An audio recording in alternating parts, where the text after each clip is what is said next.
नमस्कार, आप देख रहे हैं शी न्यूज़ और मैं हूं आपके साथ रविंद्र सिंह। बात करते हैं बारिश की। इस बार की बारिश ने कई रिकॉर्ड तोड़ दिए। हालात ये है कि कई शहर और गांव में नदी का पानी घरों में घुस गया। किसी का घर डूब गया तो किसी का घर उजड़ गया। कहीं बांध से रिसाव शुरू हो गया तो कहीं जंगली, जहरीले और पानी के जीवों का खतरा मंडराने लगा। लेकिन बाढ़ का खैर थमने का नाम नहीं ले रहा। खतरा अभी भी बरकरार है और प्रशासन की मदद नाकाफी साबित हो रही है। आइए बाढ़ के कहर को पेश करते इस रिपोर्ट पर एक नजर डालते हैं।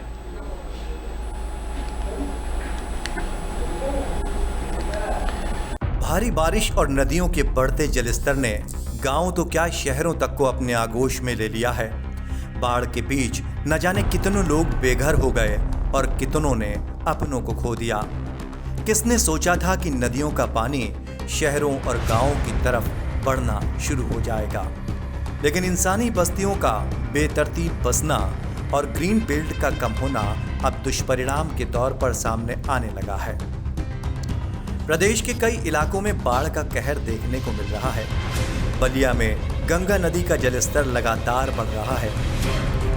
बलिया तहसील इलाके के दूबे छपरा गांव के करीब से बह रही गंगा नदी का जलस्तर 57.61 से बढ़कर 59.63 सेंटीमीटर हो गया है।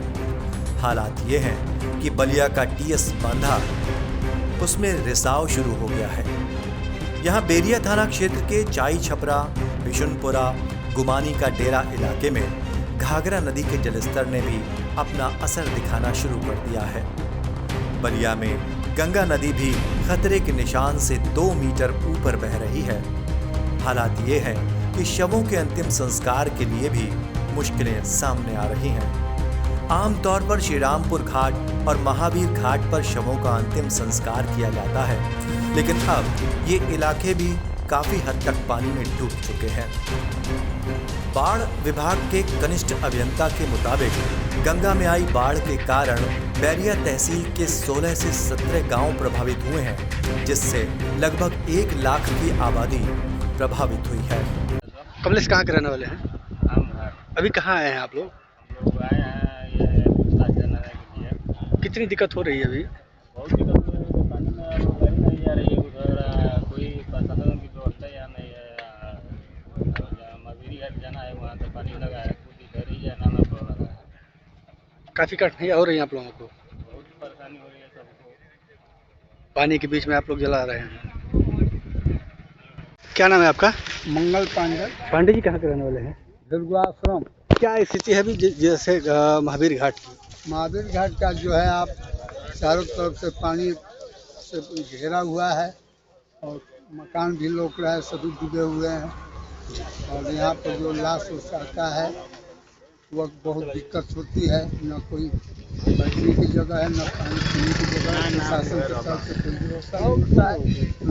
पंडा को भी जो है इसमें कोई सहयोग मिल रहा है। एक तरफ जहां पानी घरों में घुसने से रहने का संकट उत्पन्न हुआ है, तो वहीं अनाज डूब जाने से लोगों के सामने भोजन का संकट भी खड़ा हो गया है।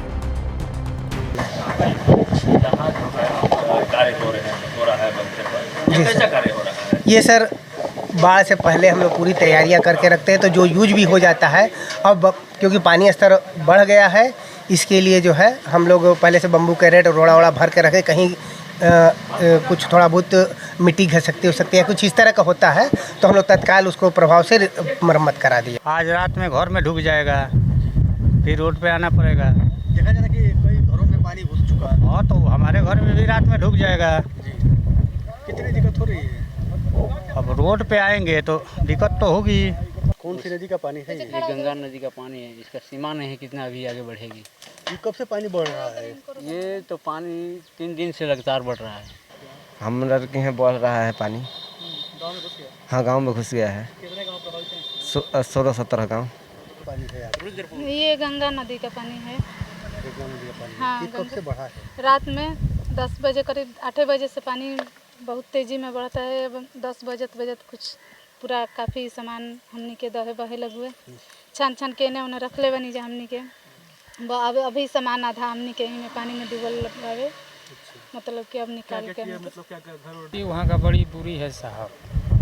स्थिति वहाँ का मत कहिए, क्या हो गया है? पूरा पानी आ गया है वहाँ पर। ये कैसा पानी है? स्कूल जो गंगा जी का पानी है, स्कूल जो है ना, पूरा स्कूल में भी पानी ढुक गया है, गांव में भी ढुक गया है। हमारा उधर जो डेरा है ना, पूरा पानी में पड़ गया है। अब मान लीजिए ऐसे शाम तक रहेगा पानी अगर जो बढ़ोतरी में, तो हमको वहाँ से भागना पड़ेगा, अपना गाय वाय ले करके वहाँ से हमको बंधा पहुँचना पड़ेगा। लखीमपुर खीरी जिले के सदर तहसील क्षेत्र के फूलबेहड़ ब्लॉक के अंतर्गत आने वाले दर्जनों गांव भी बाढ़ की चपेट में आ चुके हैं। फूलबेहड़ के बसहा, भुलभुइया, जगन्नाथपुरवा, बख्शीपुरवा समेत कई गांव बाढ़ से बुरी तरह प्रभावित हैं। बाढ़ के पानी का खतरा तो यहाँ बना हुआ है ही, इसके साथ ही अब जंगली जानवरों और जहरीले जीव जंतुओं का भय इन गांव वालों के मन में बैठा हुआ है। बख्शीपुरवा गांव में सोमवार को एक मगरमच्छ ने सियार को अपना निवाला बनाया था। अब गांव वालों को अपने बच्चों की चिंता सता रही है। फर्रुखाबाद में भी गंगा नदी का जलस्तर खतरे के निशान से ऊपर है और रामगंगा का जलस्तर चेतावनी बिंदु के करीब पहुंच गया है। पांचाल घाट में गंगा का जलस्तर 137.15 मीटर और रामगंगा का जलस्तर 136.60 मीटर तक पहुंच चुका है। बाढ़ के पानी ने 50 गांवों को अपनी चपेट में ले लिया है। चित्रकूट डिप पर 2 फीट तक पानी बह रहा है। पहाड़ों से पानी और छोड़े जाने से जलस्तर और ज्यादा बढ़ने की आशंका है। इटावा के बामदेड़ गांव का भी कुछ ऐसा ही हाल है। राप्ती नदी का जलस्तर बढ़ने से शाहपुर भोजपुर बांध पर कटान हो रहा है। इस बात की सूचना लगते ही पूर्व मंत्री डॉक्टर सतीश द्विवेदी कटान वाले इलाके में पहुंचे और मौके का जायजा लिया। उन्होंने कहा कि गांव तक हर संभव मदद पहुंचाई जाएगी। 1994 में जब हमारे यशस्वी सांसद हुआ करते थे श्री रामपाल सिंह जी ने, तो उनके प्रयास से केंद्र सरकार ने शाहपुर भोजपुर बांध का निर्माण स्वीकृत किया था। लेकिन अब उस समय जमीन ना मिल पाने के कारण 14-15 जगहों पर गैप रह गया था, बांध नहीं बना था। हम जब मंत्री थे उस समय 2020-21 में स्वीकृति दी थी उत्तर प्रदेश सरकार ने। 74 करोड़ रुपया नाबार्ड के माध्यम से मिला है इस पूरे 15 गैप को भरने को। उसमें गागापुर का एक गैप भरा गया, ये बामदेई के बीच का भी गैप भरा गया। आगे भी प्रक्रिया चल रही है, जैसे जैसे जमीनें रजिस्ट्री हो रही हैं वैसे वैसे गैप भरा जा रहा है। गाजीपुर का भी कुछ यही हाल है। यहाँ 5 तहसीलों के करीब 20 गांव बाढ़ की चपेट में हैं, जिनमें सदर, सेवराई, मोहम्मदाबाद, जमानिया, सैदपुर के गांव बाढ़ से प्रभावित हैं। यहाँ 1 सेंटीमीटर प्रति घंटे के हिसाब से गंगा का जलस्तर बढ़ रहा है। जिला प्रशासन ने 11 बाढ़ राहत केंद्र बनाए हैं। आसपास पानी इकट्ठा हो गया है। हम लोगों ने इसके मद्देनज़र अभी हम लोग स्थिति को देख रहे हैं और हम लोगों ने पूरे जनपद में जो हमारी 5 प्रमुख तहसीलें हैं, सेवराई, जमानिया, मोहम्मदाबाद और सदर का करंडा क्षेत्र जी, इनमें और सैदपुर के भी कुछ गांव प्रभावित होते हैं। तो इन सब में हम लोगों ने अभी प्रथम चरण में अगर 1 मीटर पानी और बढ़ता है तो स्थिति विषम होगी। उस स्थिति में हम लोगों ने अभी से ही 11 बाढ़ शरणालय हम लोगों ने एक्टिवेट करा दिए हैं। विभिन्न ये शैक्षिक संस्थाओं में बनाए गए हैं और हर बाढ़ शरणालय में एक नायब तहसीलदार अपनी टीम के साथ मौजूद है। वहाँ पर मेडिकल टीम, पशु चिकित्सा अधिकारी, BDO, नायब तहसीलदार और संबंधित कर्मी उपलब्ध हैं।